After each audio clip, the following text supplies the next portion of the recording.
اعوذ باللہ من الشیطان الرجیم بسم اللہ الرحمن الرحیم۔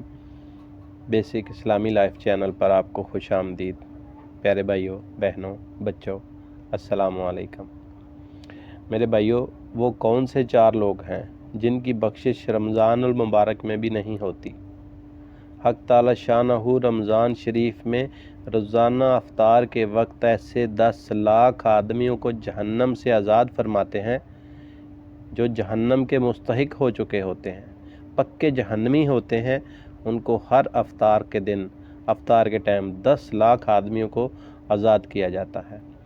جب رمضان کا آخری دن ہوتا ہے تو یکم رمضان سے آخری رمضان تک جس قدر لوگوں کو جہنم سے آزاد کیا ہوتا ہے، ان کے برابر اس ایک دن میں اللہ پاک جہنم سے آزاد فرماتے ہیں۔ اور جس رات شب قدر ہوتی ہے تو میرے پیارے بھائیوں، اللہ تعالیٰ شانہ حضرت جبریل علیہ السلام کو زمین پر اترنے کا حکم فرماتے ہیں۔ وہ فرشتوں کے ایک بڑے لشکر کے ساتھ زمین پر اترتے ہیں۔ ان کے ساتھ ایک سبز جھنڈا ہوتا ہے جس کو کعبہ کے اوپر کھڑا کیا جاتا ہے۔ حضرت جبریل کے 100 بازو ہیں، بعض روایتوں میں آتا ہے 100 پر ہیں، جن میں سے 2 بازو یا 2 پر صرف اسی ایک رات میں کھلتے ہیں، جس رات کو ہم لیلۃ القدر کہتے ہیں، جن کو مشرق سے مغرب تک پھیلا دیتے ہیں۔ پھر حضرت جبریل فرشتوں کو تقاضا فرماتے ہیں، جو مسلمان آج کی رات کھڑا ہو یا بیٹھا ہو، نماز پڑھ رہا ہو یا ذکر کر رہا ہو، اس کو سلام کریں اور اس سے مصافحہ کریں اور ان کی دعاؤں پر آمین کہیں۔ میرے بھائیوں، صبح تک یہی سلسلہ چلتا رہتا ہے۔ جب صبح ہو جاتی ہے تو حضرت جبریل آواز دیتے ہیں، اے فرشتوں کی جماعت، اب کوچ کرو اور چلو۔ فرشتے حضرت جبریل سے پوچھتے ہیں، اللہ تعالیٰ نے احمد مصطفیٰ صلی اللہ علیہ وآلہ وسلم کی امت کے مومنوں کی حاجتوں اور ضرورتوں میں کیا معاملہ فرمایا؟ حضرت جبریل فرماتے ہیں، اللہ تعالیٰ نے ان پر توجہ فرمائی اور 4 شخصوں کو علاوہ سب کو معاف فرما دیا۔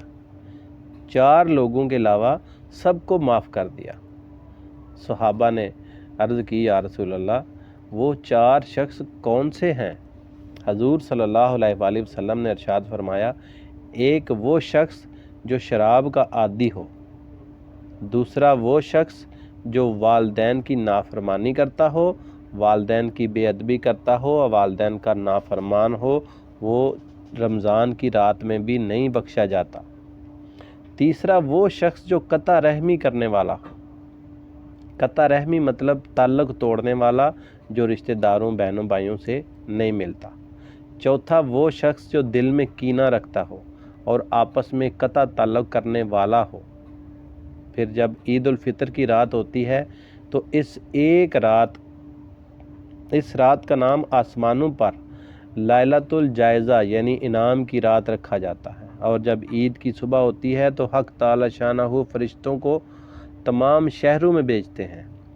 وہ زمین پر اتر کر تمام گلیوں، بازاروں، رستوں اور محلوں کے سروں پر کھڑے ہو جاتے ہیں اور ایسی آواز سے جس کو جنات اور انسانوں کے علاوہ ہر مخلوق سنتی ہے، پکارتے ہیں، اے حضرت محمد صلی اللہ علیہ وآلہ وسلم کی امت، اس کریم رب کی درگاہ کی طرف چلو جو بہت زیادہ عطا فرمانے والا ہے اور بڑے سے بڑے قصور کو معاف فرمانے والا ہے۔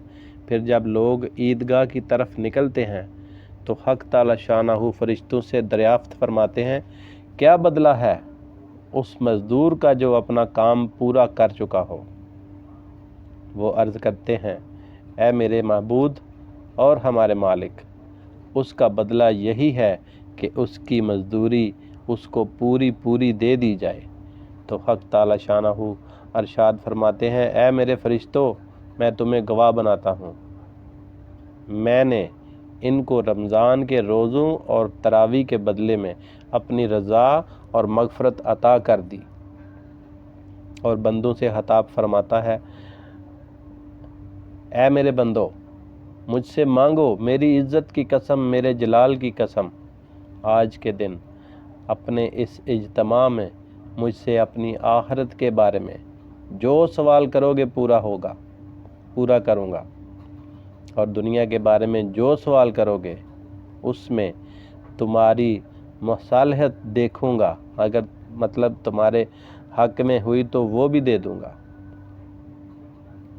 میری عزت کی قسم، جب تک تم میرا خیال رکھو گے میں تمہاری لغزشوں پر ستاری کرتا رہوں گا اور ان کو چھپاتا رہوں گا۔ میری عزت کی قسم اور میرے جلال کی قسم، میں تمہیں مجرموں اور کافروں کے سامنے ذلیل اور رسوا نہیں کروں گا۔ بس اب بخشے بخشائے ہو، اپنے گھروں کو لوٹ جاؤ، تم نے مجھے راضی کر دیا، میں تم سے راضی ہو گیا۔ بس فرشتے اس اجر و ثواب کو دیکھ کر جو اس امت کو افطار یعنی عید الفطر کے دن ملتا ہے، خوشیاں مناتے ہیں، کھل جاتے ہیں۔ پیارے بھائیوں بہنوں، اللہ تعالیٰ آپ سب کو اس رمضان میں بہت اچھے اعمال کرنے کی توفیق دے، اور اللہ تعالیٰ ان 4 کاموں میں کوئی بھی آپ سے نہ ہونے پائے۔ فی امان اللہ۔